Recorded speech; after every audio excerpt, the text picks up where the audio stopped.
But back to your point, you need some additional information in the food part of the business, like date. So walk us through, how does that change when you move from this for predominantly general merchandise and apparel to, look, he's got a slide that describes it. What amazing.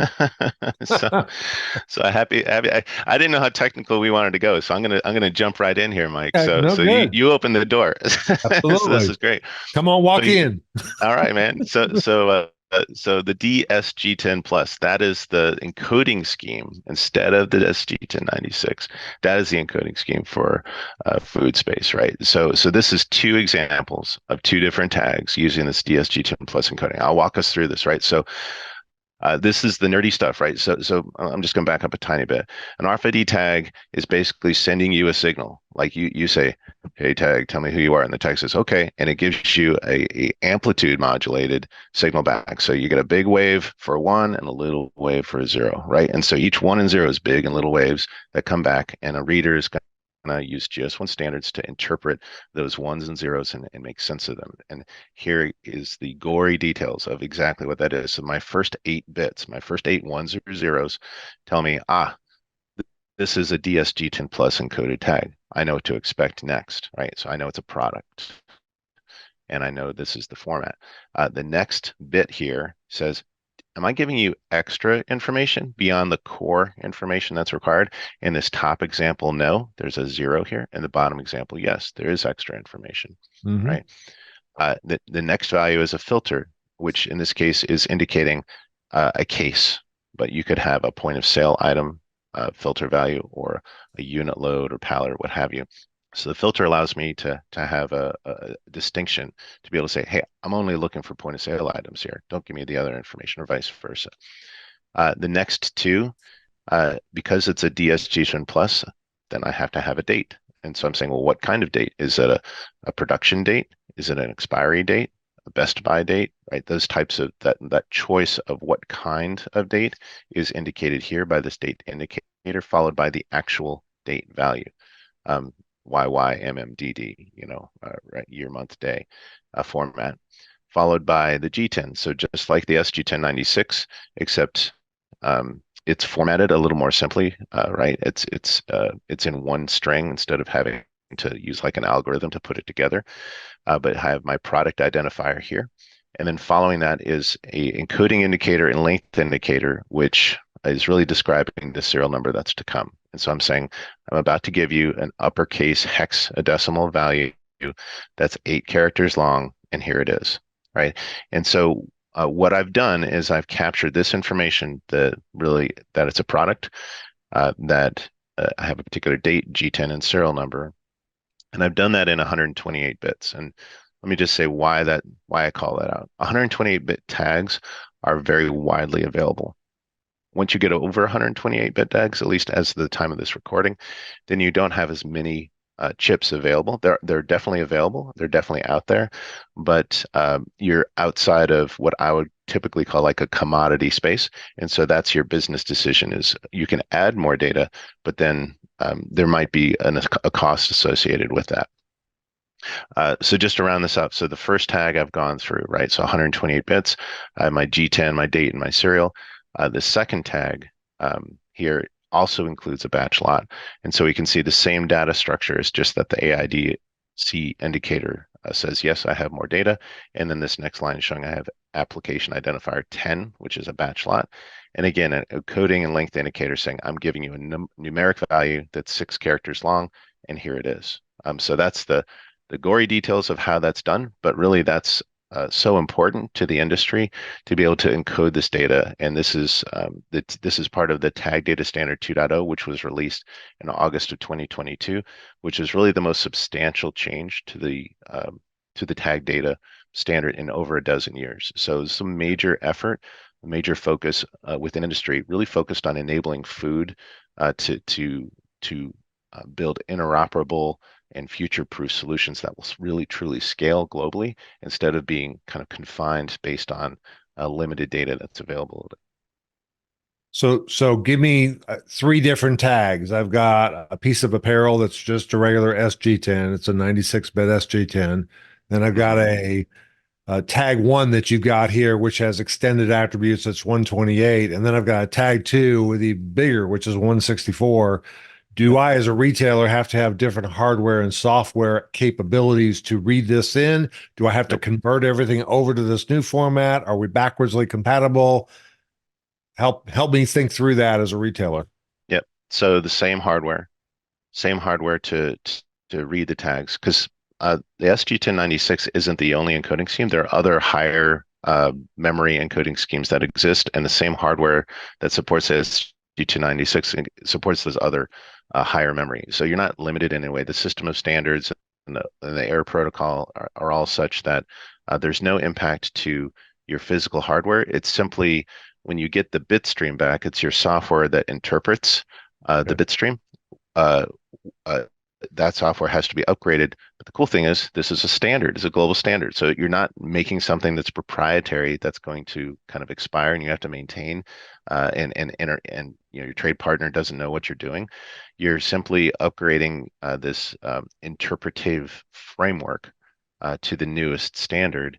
And so that the entire industry is going to have that capability. So that's something that GS1 Global Office provides, actually a software library that can be used within IT systems to do that conversion as well. So it makes the lift a lot easier. All right, for those of the audience that are about to check out, because we're all talking bits and bytes thing, let me take it back up to the business level. So, if I'm a major retailer, let's leave the quick service restaurant for just a minute because this is really about on shelf availability. Mm, I can think of two different kind of use cases. One of them where you manufacture the product in a store. Maybe it's a bakery. Hey, I'm baking bread, right? okay. Okay. So, what exactly, let's talk about that specific example. That would be a retailer that's putting a tag on that bread. What are the kinds of things that they could do with that? Obviously, we know the on-hand accuracy adjustments, but what are the other things that gives that this new capability that allows you to do? Yeah, so by encoding that data into the RFID tag, you can also have a 2D barcode, I could say a QR code that you read at point of sale as well, which is really a powerful synergy between the two. Um, First, talking about in the store and then beyond that. So for Okay. in the store, I can say, hey, I'm now searching for items in my store that are going to expire tomorrow, right? Or have already expired. And I can do that very efficiently because the something I haven't mentioned, because I don't want to go too nerdy on you, but the over the air protocol, the way that readers to tags communicate has also been updated. Now you don't have to implement that update, but the latest version of that protocol allows you to say, hey, tags, only you guys, only the guys that are expiring tomorrow, just respond to me, and no other tags will respond. You think about how efficient that is when you're surrounded by RFID tagged items to only have the tags that you're looking for respond and identify themselves is a really powerful kind of infrastructure advancement there. So you have the in-store visibility, if you will, and capability. And this could be both from a handheld perspective or from a gateway perspective, but also the point of sale. So now I don't have to have an RFID reader at point of sale. I just scan that 2D barcode and I'm able to say, oh, this item, this specific item with this date information has been sold. Great. Like I've now decremented my inventory in a precise way.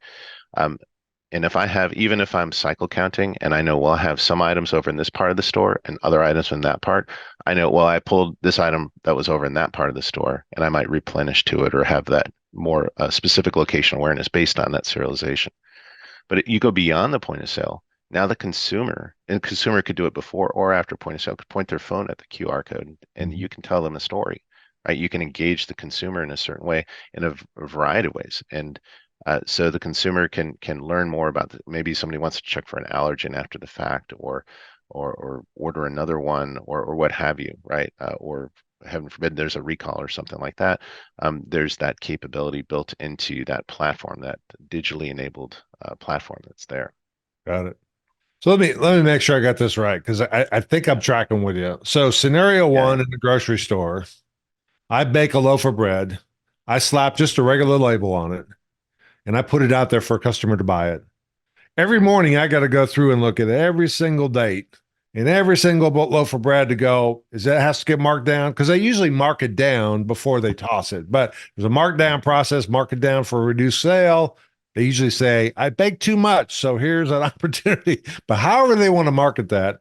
And then the second one is, okay, that's now out of date. It's expired. I have to toss it. That's today's manual process. What you're saying with this is I put an RFID tag in that label. So there's no additional work by the store. They're still putting a label on. It just has to be RFID. They can use the cycle counting to literally find that and adjust on hand so it has the same level of accuracy that we're seeing in apparel and general merchandise. But Yeah. I can also use it to go, hey, there are 3 loaves of bread that need to be marked down. And here's where they are. Just talk to me 3 loaves of bread that need to be marked down instead of all of you talking to them. Is that all That's right. correct? Now, Absolutely. Yeah. And now I can you use yeah, go ahead. Yeah. you linked it into 2027. So let's take that a little bit farther. We don't have RFID readers at most point of sale. Right. So what were you talking about the 2D barcode at point of sale that could actually help that process as well? Yeah, great question. So Sunrise 2027 is the GS1 US initiative to enable the 2D barcode scanning at point of sale Okay. across the entirety of the country. And so this is a major effort. We're engaged with lab testing and with the hardware manufacturers, and it is a core focus of the organization to enable that to happen. And this is what industry needs and demands out of this forward progress. Is we need more information, more product information encoded into the barcodes.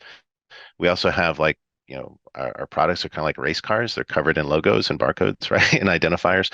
And this intent here is to singulate that, bring that down into one identifier.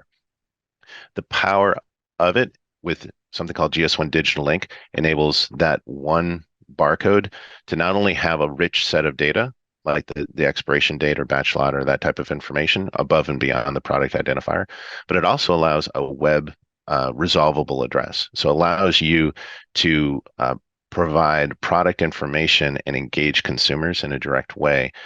So it's more than just the point of sale, but Sunrise 2027, strictly focused, strictly defined, is really about the point of sale and that capability to read. Now, it's not sunset 2027. You can still read a UPC one-dimensional barcode, but the intent is to phase away from that, and so it starts by turning on the capability to read those 2D barcodes.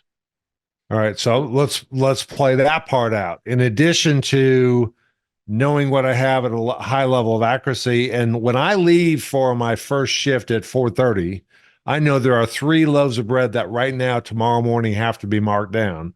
What you're saying is, while I'm spending time with my family, those particular loaves of bread could be bought at a register.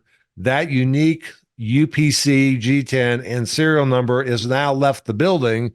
When I come in, I may not have anything to mark down because I know specifically the 3 loaves of bread that need to be marked down tomorrow are no longer in the building. They were sold. Is that That's true. the That's idea? true. As well as let's say you miss it. Let's say you have a markdown or you have a expired loaf of bread and a consumer picks it up, right? And they go to the point of sale. The point of sale is going to say, "Sorry, buddy, I can't sell this to you. It's expired." Right? Wow. So it puts that intelligence, or the consumer could use their own phone natively, right? Just use the camera app, just like we use with other QR codes, and it can Yep. give them this same information. So if they take, I don't think bread necessarily gets recalled.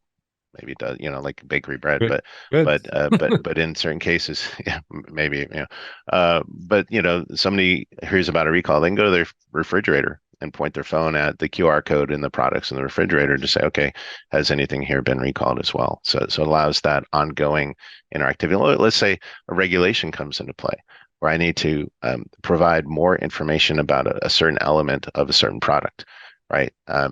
In that regulation, I can conform to that regulation through that digital platform without having to change my product packaging as well, right? Wow. So it's really powerful. Yeah.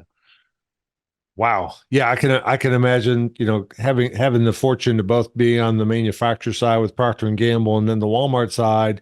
I can imagine product recalls are usually take it all off the shelf. I don't care where it came from. Take every little bit of it because we don't want the risk. When the Yeah. reality is there was just one lot that was bad, but we end up pulling it all off and probably throwing it away because we just don't want to take the risk. But we literally could potentially go, just this lot number needs to come off the shelf. Everything else okay. That's Yeah, fascinating. the cost of recall is huge. It has a big impact on brand erosion and on Yep. the even viability of some businesses or markets.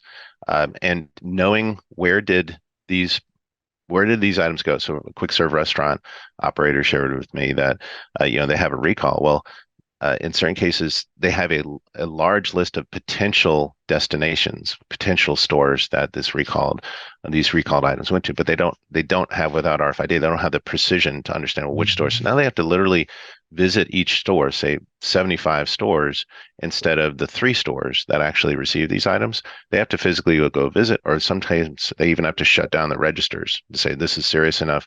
We can't allow any sales until this has occurred.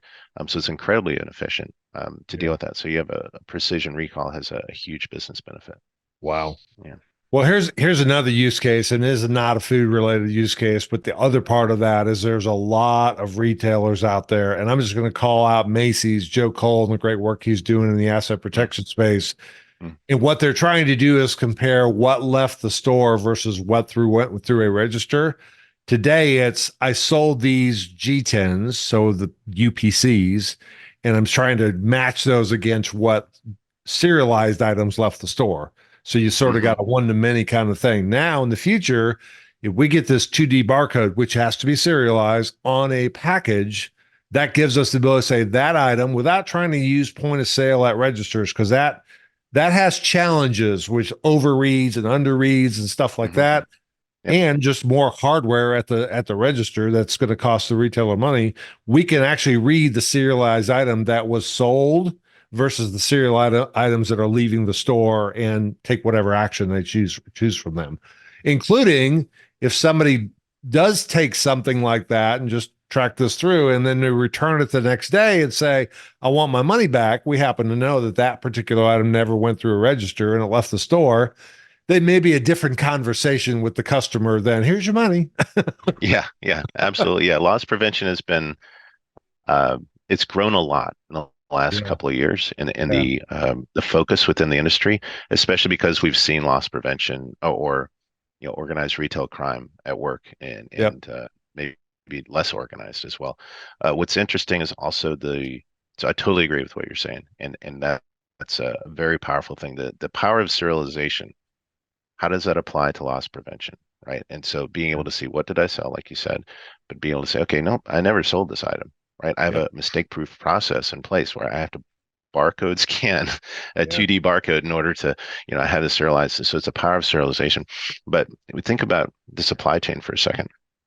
So claims compliance Yep. as one element. So I'm in a factory and I'm scanning items as I pack, these items, put them into a case, right? Well, that 2D barcode can relate to, so I don't need an RFID reader there in order to get the serialization, but I might be reading the content of that case without having to open the case Great through point. the supply chain as well. So, Yeah. so I have these different layers of visibility and these really complementary data carriers, be it 2D and RFID. But one more thing is that I think one of the things that we kind of forget about or don't note is in transit theft. So we look Hmm. at like theft coming out of stores, Yeah. but New York Times had an article a couple months ago showcasing train theft. The theft of people helping themselves to the content of the rail cars, and it Wow. is really substantial. It is greater than the theft of items coming out of stores. And we tend to not think of that because we're like, well, we're focused on the store environment. But when we lock down, when we have visibility of serialized data going from factory to all the way through the supply chain, well, now we can say, aha, I see that this item uh, was on it went on a train through a shipment, but I never sold it. In fact, it came from this factory, and now I see it entering into a secondary market or what have you. And you give consumers the power to detect this. A consumer can point their phone at an item, and that item could potentially say, that resolver could say, mm, I'm not sure this was ever sold. I'm not sure this is a legit item. Mm, I think you might be interesting. buying something that's stolen. And by the way, when that phone is reading that QR code, the brand owner can say, somebody just interrogated this tag. That's interesting to me too. So it's kind of scary a little bit, but exciting as far as, how would this be applied? But the power of serialization and the power of consumers being able to access that serialization and interact with it is is a multiplying effect, I think. Yeah, that's huge. That's Yeah. huge. Yeah, which as a practical example from a family standpoint, you have capability with your phones right now to go, where is my family? I know where they are at all times. Obviously, they have to share that information with you, Yeah. and it can be used for detriment or it can be used for harm. But for sure, those kind of use cases. Hey, I retailer am looking for 100 pairs of jeans. I supplier put 100 pairs of jeans on the truck. Here's all the serialized items, and if you receive them and you didn't get all 100, either you didn't scan them right or somebody in the middle took them. I mean, that's That's right. that's the basis of the Auburn chip project, right? That we worked on for, years ago, and we Yeah. still Yeah. we still want to get to that place. That is the future of leveraging, That's right. since we're asking for the most part, suppliers to put things on RFID tags at source, leveraging with the supply chain. It's just really, really hard to do. But it's definitely, I think, the biggest opportunity from an RFID perspective. Now we've gotten the value proposition in the store for the most part, at least Hmm. got examples where it works. But up Yeah. that supply chain, I know you're passionate about that as well. Still seems like we're lagging in where we could do from an innovation standpoint. And I'm excited to be part of it. Me too. Me too, Mike. Awesome. There are a lot of exciting things. We are just talking about the conferences the last couple of weeks Yeah. that we've been to, and exciting developments to see what's happening. To see, for example, major carriers deploying RFID and having continuous visibility throughout their Yep. Yep. supply chain or their value chain or movement chain. And what are the implications of that? Mm. Greater and greater visibility. So it's a really exciting time for the industry. Auburn University had shared that they had onboarded over 4,000 suppliers in the last 3 years. It's amazing to think that much growth, that many suppliers, starting up and ramping up with RFID. It shows more and more of this juggernaut, if you will. And I think it Hmm. requires that we take a deeper look at, okay, do we have this right? What, as this gets beyond just maybe 30% of the industry, as it gets to a larger and larger percentage of industry penetration, especially when we have 2D barcodes, how do we ensure that the serialization is really the quality controls and the global elements of this? And so those are really serious questions. Make sure we get right as we truly scale up. Wow. Yeah. Exciting times to be in the industry. Every time you Yeah. think you got it all figured out, you figure out there's five more ways to use this stuff, which is Keeps pretty moving. Yeah. exciting. Yeah. Yeah. So, Jonathan, just as a wrap up, not only just RFID and food and Sunrise 2027, what should I have asked you? That's what's hot on your mind right now. We talked about the supply chain, leveraging supply chain. Is there any other big things that we should have talked about and I didn't ask you about? I think you hit all the big points, Mike. I would just share that we have a number. So this has been a major focus for the last several years. We've had work groups producing guidelines. We've actually just released some YouTube-based content, a four-part video series that's focused on educating suppliers on Mm, how do I get started, food service suppliers, how do I get started with RFID tagging? What great. data do I encode? Where do I put the tag? What are the considerations from a physics perspective or packaging perspective? How do I Mhm. mark tags? So those kind of basic questions to try and go from a thick document that's a standard to something that industry can more easily use and not have to go read a couple hundred pages or whatever. And so we've been working hard to build out these resources as well as case studies and whatnot. I think the industry is there are a whole lot of quick serve restaurants that are in pilot mode right now, and as well as we see a lot of action with retail grocery, and we want to provide those tool sets. And so that's something that I feel like we're just about there. Like we're probably 90% of there with a full kit, a full package, and we'll be 100% there in another 2 months or so, I'd say. Yeah. You saying GS1 TikTok? Is that what you're saying? That has been stated, but I've never taken that one seriously. Yep. No, exactly. You really want to watch, get industry adoption, just put it on TikTok. That's a I know, big right? Yeah. platform, right? So, Oh my goodness. well, Jonathan, I can't thank you enough, man. This is not the first time we've had you on this particular podcast of conversations on retail and the University of Arkansas. It won't be the last. You always bring a great industry perspective of this, and without standards and real live use cases, this stuff is hard to really get great at scale. So thank you personally for taking time out of your busy schedule, but thank you for professionally to educate the industry. We really do appreciate it. Thank you, Mike. Appreciate you too. It's great being here. Appreciate it.